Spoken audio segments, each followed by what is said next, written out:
Jasmine, I'd like to come to you on this point. The mayor did speak about the fact that, look, homelessness affects people of all backgrounds, but the black community suffers from homelessness by a factor of 4 times more. 8% of the city population, 34% of the homeless population. So did you hear, aside from the mayor basically surfacing that fact, did you hear anything from him? Are you confident that he has what it takes to address the issue itself?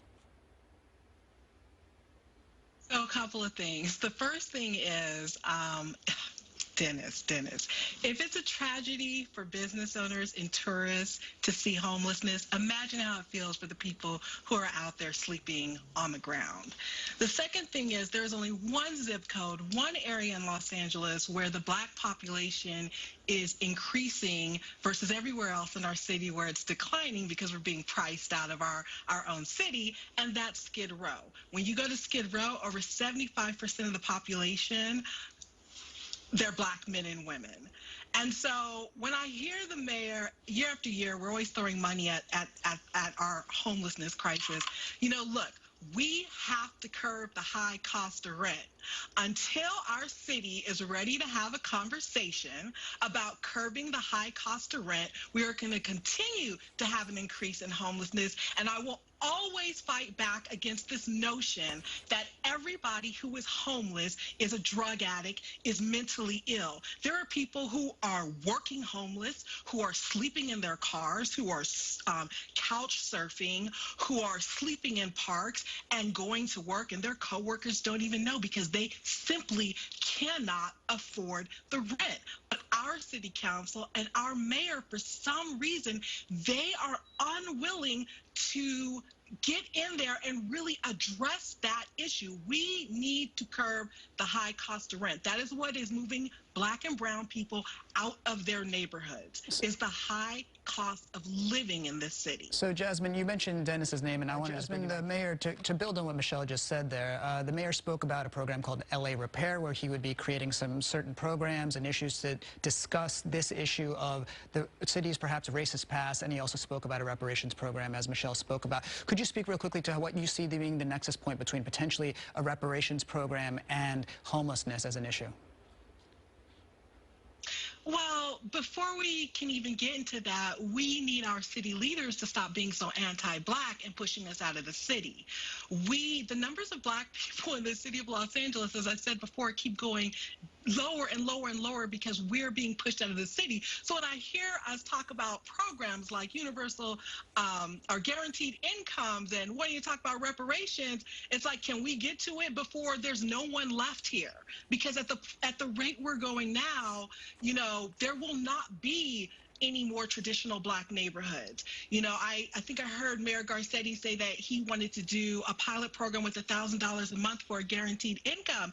And I remember sitting here thinking to myself, well, if the average cost of rent for a one-bedroom apartment in Los Angeles is $2,400, I'm not really sure how much of a dent $1,000 is going to put in that for families who are oftentimes paying more than that because they need 2, 3 bedroom apartments our homes. So, you know, what I found in the community, shout out to the People's Budget. You know, it is clear that what Angelenos want is an investment in universal needs: housing, public health, mental health, and wellness, and not more money being put into our police department and our city attorney's office. All right, well, you know, we're actually going to get that and talking about funding and policing. Let's talk right now about the mayor. Jasmine, I want to come back to you. You know, he was talking about a program called the GRID program. That's GRYD, Gang Reduction and Youth Development Program. As being an alternative, these are peacekeeping ambassadors that are on the streets of LA.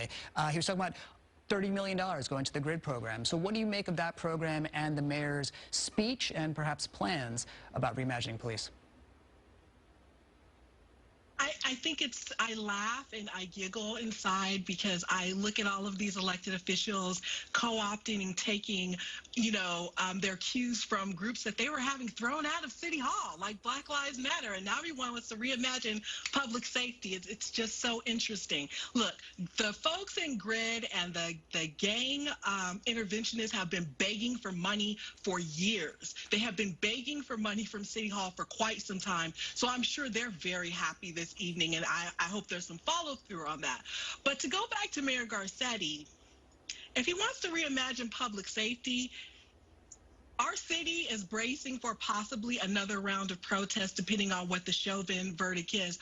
I would like to see our mayor and our city council direct our police department not to shoot protesters with bullets or rubber bullets or any type of projectiles. I think that we saw in our last protest that happened last year over the death of George Floyd, we saw thousands of people who were basically they were shot by our police department. And so if we want to make some changes, if we want to be bold and have that leadership, let's have the mayor say, hey, Chief Moore, no matter what the verdict is, no matter how many people take to the street, I'm directing you not to have your men and women shoot at protesters with any type of projectile. That would be some bold leadership.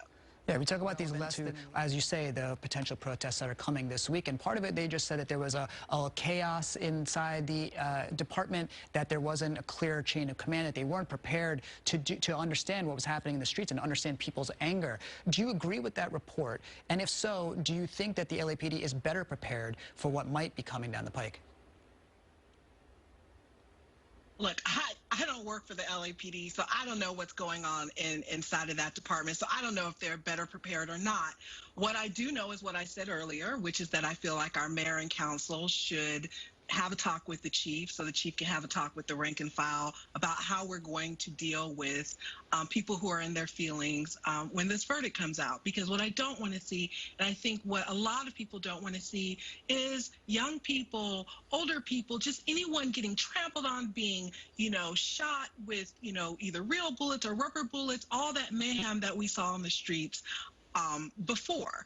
I think that at the end of the day, our city, look, I was arrested in 2016 during the Mike Brown, Ezell Ford protest. I was a journalist out covering it. They didn't care. They let all the white journalists go. They arrested me. I ended up having to go to jail. I would have thought from then, when they arrested, we had the highest arrest in the country at that time for protests. I would have thought then that the LAPD would have learned their lesson with all the lawsuits that came out of that. But then we saw what has happened over the past year or two, and it's really clear that not much has changed. So I think, again, in terms of bold leadership, I think that's going to have to come, that directive is going to have to come from our council and from our mayor, which is who at the end of the day, really, who our police chief is beholden to in terms of how to deal with Angelenos who want to come out and express their feelings one way or the other, whether the verdict goes the way people wants it to go or it goes another way. But me personally, I don't want to see what I saw the last time, right, which was hundreds and hundreds and hundreds of black and brown people being shot at. Dennis,